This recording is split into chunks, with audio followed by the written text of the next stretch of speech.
Last week, I said that there might be hope for using Polaroid Spectra cameras, even though the film had been discontinued. And the reason for that was something I found while I was shopping for this camera, the Fujifilm Fotorama Robo Ace. Like all my other videos, first I'll tell you why I got it, so you have a sense of why it might appeal to you. And then I'll describe how everything sounds and feels, so you know what to expect if you buy this over the internet sight unseen, or you want to check things over to see if they're working properly. So I got this camera because I wanted to try Instax film after being, generally disappointed with the colors of Polaroid Originals film. They just have a lot of color cast issues that I don't like.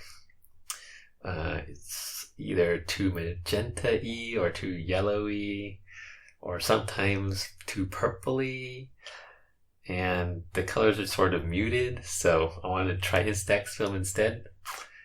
But when I was shopping for an Instax camera, I just didn't really like any of the ones that were out there.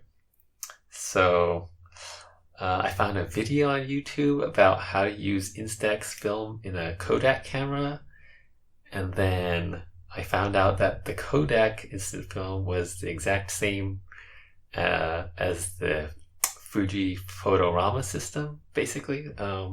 So I thought, okay, there might be a Fotorama camera that I really like.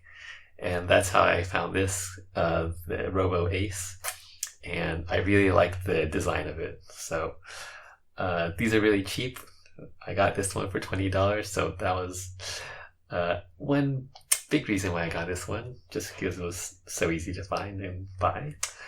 But the more important reason, I think, would just be the super awesome design. It folds up really cool, like that. And it's basically the same form factor as the Robo Instant Square. And I just really like the form factor and the design style.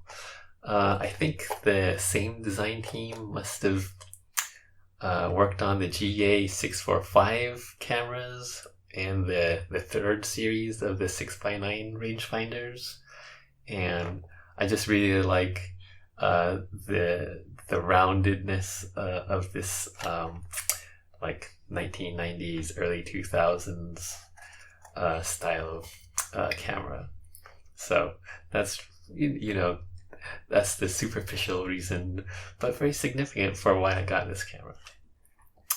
Aside from that, there was also that video about how you can shoot Instax film in a Kodak Instant camera, and I thought, okay, maybe I can shoot Instax Square in this old Fotorama camera. So someday I'll try to figure out if I can make the film carrier to put Instax Square film in here, and I'll make a video about that if it works out. And so if I can do that, then maybe I can also design a carrier for shooting Instax film inside a Polaroid Spectra camera. So that would be really cool. So if you have a Spectra camera that still works fine, you'll be able to get Fuji Instax film for it once, Spectra film runs out. So as for the sound and feel of the camera, the overall build quality is basically the same as the Spectras. They're plastic, fantastic cameras, all plastic, but they're still pretty well made for what it is. Overall size and weight is also basically the same as a Spectra camera. When it's folded up, you can see that it's basically the same size as a Spectra, and the same thickness too, and the weight's basically the same. And this also fits into the Tamrac Goblin bag that I got for the Spectra, so fits fairly well, and it's not too much of a hassle to throw in your shoulder bag for a trip.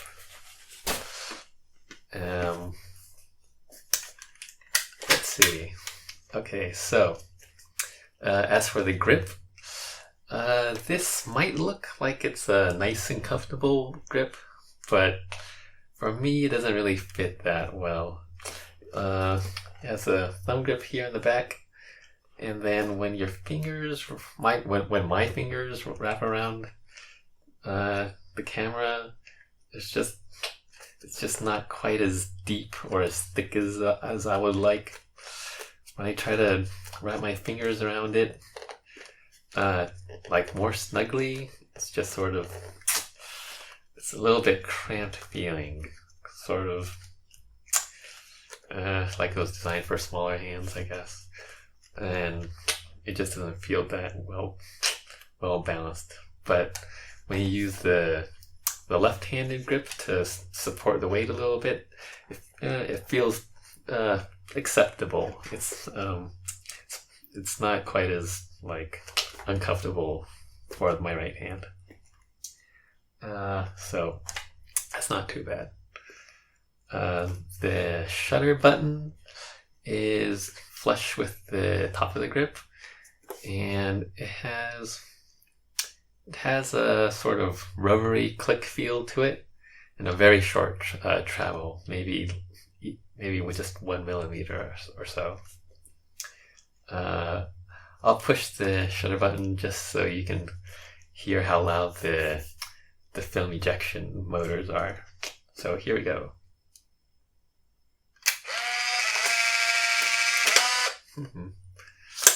That's kind of basically the same as the Polaroid Spectras.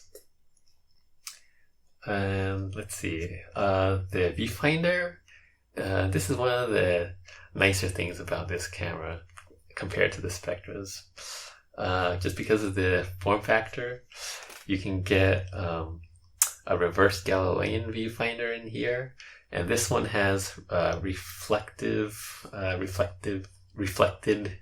frame lines in it, and it has parallax correction markings on the top and the right side for 1.2 meters, and I think that's pretty cool. The image itself is really bright. It's basically the same brightness as the Spectras, but the Spectras have a slightly higher magnification. It's not that much of a difference, but you can kind of tell that the magnification on this Fuji is a little bit lower, but it's a small price to pay for the frame lines and just the feel of it. Since this form factor is like a traditional, well, I shouldn't say it's traditional. It has the folding camera form factor to it, while the Spectras are really more of a Jumel type. I guess you might have a preference one way or the other, but okay, but it's, yeah, like I said, that's one of the advantages of this design, where you get this nice viewfinder with frame lines. Let's see. As for the front standard, you've got a lens and the flash and all that stuff, but here on the side, you've got a switch for focusing. You have to push it up for 0.8 1.8 to 1.2 meters. That's good for a head and shoulders portrait. And then in the middle, you've got 1.2 to 3 meters, which is good for a group portrait, like half-length group portrait. And then on the bottom, you've got 3 meters to infinity for landscapes. This switch is pretty easy to control. You can set it to the middle setting fairly easily, and switch from the close to the far focus pretty easily. It's kind of plasticky the way it sounds though, but it's fine and easily controllable. The strut itself is support strut here. It holds it up sturdily, although you can kind of pull it backwards a little bit that way. And it has a little serrated edge here, so you can grip it and just press slightly there to close it. And when you want to open it, you have this little switch here, kind of wiggly and stuff, but if you tilt the camera down and pull on it, it'll like swing out on its own, and if you have it pointed down close enough, it'll lock into position. So let's try that again. So let's see if it's pointing down like that, then it'll pop out into position fully. Aside from that, let's see. Okay, here you have the LCD and these little rubber buttons, kind of small, and there's no click to them, but they're okay if you don't have gloves on. All of these settings are independent of each other, which is nice, and they're really easy. So you have the lighten and darken control here, which just cycles from medium to low to high, to lighten and darken, I mean.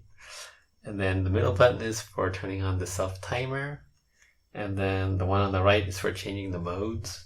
So you have flash on, and then you have red eye reduction, which sends out 3 quick pops of flash, so you blink. And then you have flash off,